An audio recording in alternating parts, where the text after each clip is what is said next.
नमस्कार, मी पंजाब डक. आज आहे 1 ऑगस्ट 2026.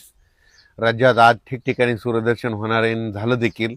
आणि आणखीन 1, 2, 3, 4 ऑगस्ट दरम्यान राज्यामध्ये काय होणार आहे, स्थानिक वातावरण तयार होऊन तुरळक ठिकाणी पाऊस पडणार आहे. असा एवढा काही मोठा पडणार नाही म्हणून अंदाज लक्षात यायचा. मग सांगायचं झालं तर ते पाऊस कसा पडणार आहे आणि कोणत्या भागात पडणार आहे, तर सोलापूर जिल्हा, धाराशिव जिल्हा, लातूर जिल्हा, बीड जिल्हा, परभणी जिल्हा, नांदेड जिल्हा, जालना जिल्हा, बुलढाणा जिल्हा, अकोला,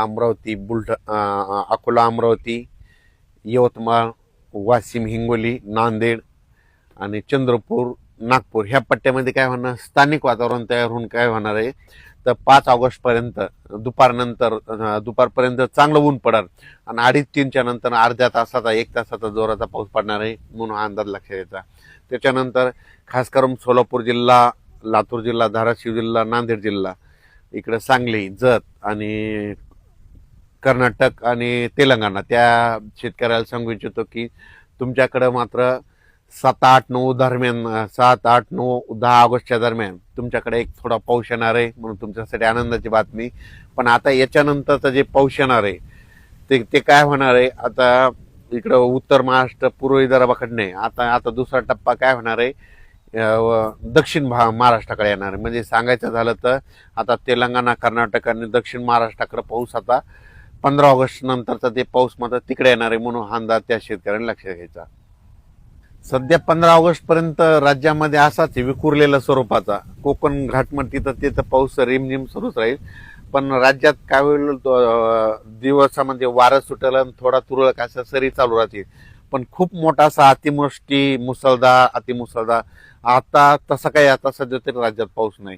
फक्त अर्ध्या तासाचा, 10 मिनिटाचा, 20 मिनिटाचा तसंच पाऊस पडणार आहे म्हणून अंदाज लक्षात यायचा. पण राज्यात मात्र आजपासून चांगलं वातावरण कोरडं होणार आहे, सूर्यदर्शन चांगलं होणार आहे म्हणून अंदाज सर्व शेतकऱ्यांना लक्षात यायचा. आणि बऱ्याच प्रसार माध्यमातून काना ऐकण्यास मिळालं की आता ऑगस्ट-सप्टेंबरमध्ये एल निनोचा असर होणार आहे. तुम्हाला सांगतो एल निनो वगैरे काही नसतं.